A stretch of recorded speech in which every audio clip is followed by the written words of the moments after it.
సుదర్శన క్రియ సుదర్శన చక్రం కంటే గొప్పదని ఆర్ట్ ఆఫ్ లివింగ్ శిక్షకులు డి శ్రీనివాసరావు అన్నారు. సుదర్శన ప్రక్రియ సాధన చేయడం వల్ల స్థిత ప్రజ్ఞత చేకూరుతుందన్నారు. మనస్సుకు నిజమైన ఆనందం జీవన క్రియలో ఉందని ఆయన వివరించారు. మాచవరం డౌన్లో శ్రీ సీతారామ కళ్యాణ మహోత్సవాలు వైభవంగా నిర్వహిస్తున్నారు. ఇందులో భాగంగా ఆర్ట్ ఆఫ్ లివింగ్ శిక్షకులతో సత్సంగ కార్యక్రమాన్ని ఏర్పాటు చేశారు.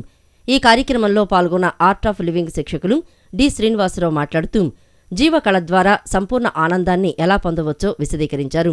సుదర్శన క్రియ అనేది సుదర్శన చక్రం కంటే ఎంతో గొప్పదని తెలిపారు. ఈ సుదర్శన క్రియలో శిక్షణ పొంది సొంతంగా ఆచరించడం ద్వారా స్థిత ప్రజ్ఞత చేకూరుతుందని అన్నారు. కష్ట సుఖాలను సమభావంతో స్వీకరించే స్థితి వస్తుందన్నారు. జీవకళ అభ్యసించడం వల్ల ఆనందమైన ప్రశాంతమైన జీవితాన్ని సొంతం చేసుకోవచ్చని తెలియజేశారు. మీ సంస్కృతి సంప్రదాయాలను ఏం వదులుకోని అవసరం లేదు సార్. 6 రోజులు కనుక ఈ కోర్సు చేసి రోజుకు ఒక అరగంట కనుక ఆ సుదర్శన క్రియ చేయగలిగితే స్థితప్రజ్ఞత వస్తుంది. ఈరోజు సమాజంలో కష్టం వస్తే కృంగిపోవడం, సుఖం వస్తే పొంగిపోవడం. కష్టం వస్తే ఆత్మహత్య చేసుకుంటున్నారు, ఆనందం ఎక్కువైతే హత్యలు చేస్తున్నారు. సో మనిషికి కావాల్సింది ఆనందం. ఈ సుదర్శన క్రియలో ఏంటంటే మనం నిత్యానందంలో ఉంటామండి. ప్రతి క్షణము ఆనందంలో ఉండగలుగుతాం. మనం ఎప్పుడు కూడా ఆనందాన్ని భవిష్యత్తులో వెతుక్కుంటూ ఉంటారు. మీరు చదువుకునే పిల్లలు కనుక ఆనందం ఎప్పుడు మీకు అని అడిగితే చదువు పూర్తయిన వెంటనే ఆనందం అంటారు. మీరు చదువు పూర్తయిన వెంటనే వెళ్ళి అడగండి, ఉద్యోగం వస్తే ఆనందం. ఉద్యోగం వచ్చిన తర్వాత వెళ్ళి అడగండి, పెళ్ళి అయితే ఆనందం. పెళ్ళి అయిన తర్వాత వెళ్ళి అడిగితే ఓ బాబు పుడితే ఆనందం. బాబు పుట్టాక వెళ్ళి అడిగా అనుకుంటే బ్యాచులర్ లైఫే బాగుందని చెప్తారు. సో ఆనందం భవిష్యత్తులో లేదు, ఇప్పుడే ఈ క్షణమే. మళ్ళీ ఇంటికి వెళ్ళాక పీత కష్టాలు పీతవి, శీత కష్టాలు శీతవి. ఈ కార్యక్రమంలో ఆర్ట్ ఆఫ్ లివింగ్కు చెందిన మహేష్, రామకృష్ణ, దుర్గా భవానీతో పాటు పలువురు ఉత్సవ కమిటీ ప్రతినిధులు పాల్గొన్నారు. భవన నిర్మాణ రంగానికి సంబంధించిన మెటీరియల్ ధరలు విపరీతంగా పెరగడం కారణంగా నిర్మాణ రంగం తీవ్ర సంక్షోభాన్ని ఎదుర్కోవలసిన పరిస్థితి వస్తోందని గ్రేటర్ విజయవాడ బిల్డర్స్ అసోసియేషన్ నాయకులు పేర్కొన్నారు.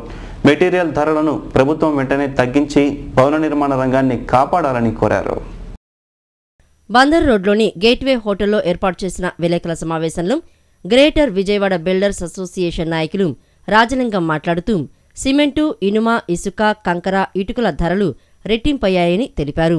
గృహ నిర్మాణంపై ఈ ధరలు ప్రభావం పడుతుందన్నారు. పెంచిన ధరల్ని ప్రభుత్వం వెంటనే తగ్గించాలని డిమాండ్ చేశారు. కన్స్ట్రక్షన్ ఇండస్ట్రీలోనే మ్యాక్సిమం అన్ఆర్గనైజ్డ్ సెక్టర్లో ఉన్న ఎంప్లాయ్మెంట్ ఇచ్చే industry construction industry. 50 lakh labour workers 26 different ట్రేడ్స్లో ఉన్నవాళ్ళు ఇది డైరెక్ట్గా ఎఫెక్ట్ అయ్యేవాళ్ళు. ఇది కాకుండా మా టోటల్ ట్రేడ్ మీద నియర్లీ 25 డిఫరెంట్ అసోసియేట్ ఇండస్ట్రీస్ ఉండేవి.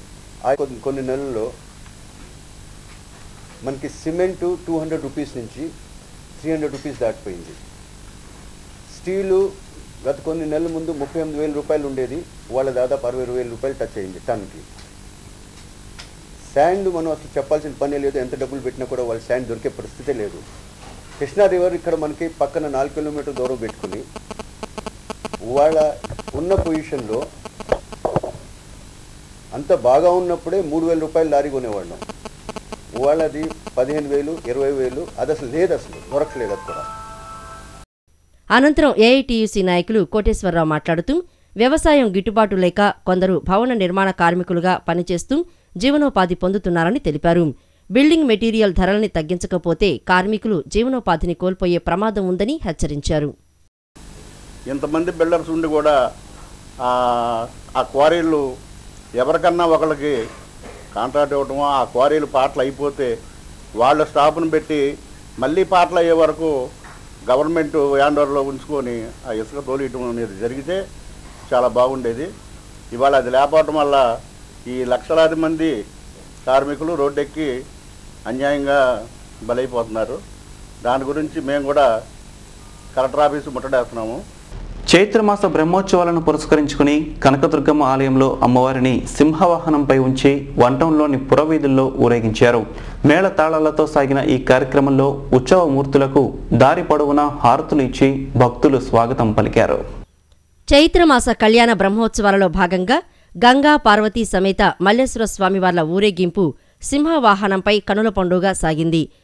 పాత బస్తీలోని పలు వీధుల్లో దేవస్థానం అధికారులు కళ్యాణమూర్తులను ఊరేగించారు. మల్లికార్జున మహామండపం నుంచి ప్రారంభమైన గ్రామోత్సవం మల్లికార్జునపేట, కొత్తపేట, కోమల విలాస్ సెంటర్, సామారంగ్ చౌక్, రథన్ సెంటర్ మీదుగా మల్లికార్జున మహామండపానికి చేరింది. మేళ తాళాలతో సాగిన ఈ కార్యక్రమంలో ఉత్సవమూర్తులకు దారి పొడవునా హారతులు ఇచ్చి భక్తులు స్వాగతం పలికారు. ఊరేగింపునకు ముందు కళాకారులు చేసిన వివిధ విన్యాసాలు ప్రత్యేక ఆకర్షణగా నిలిచాయి. ఆటవిక నృత్యాలు, విషం చిందించే తేళ్లు, జరులతో చేసిన విన్యాసాలు భీతిగొలిపాయి. కార్యక్రమంలో దేవస్థానం ఈవో రఘునాథ్, వైదిక కమిటీ సభ్యులు, దేవస్థానం సిబ్బంది పాల్గొన్నారు. బ్రహ్మోత్సవాల్లో భాగంగా ఈరోజు అమ్మవారు, స్వామివారు సింహవాహనంపై ఊరేగుతున్నారు. అమ్మవారికి, స్వామివారికి లీలా కళ్యాణోత్సవం జరిగింది. ఈ సింహవాహనంపై ఊరేగింపు ఈ అమ్మవారి మహామండపం నుండి వస్త్రలత మీదుగా, కెనాల్ రోడ్డు మీదుగా మళ్ళా మహామండపం వద్దకు చేరుకుంటుంది.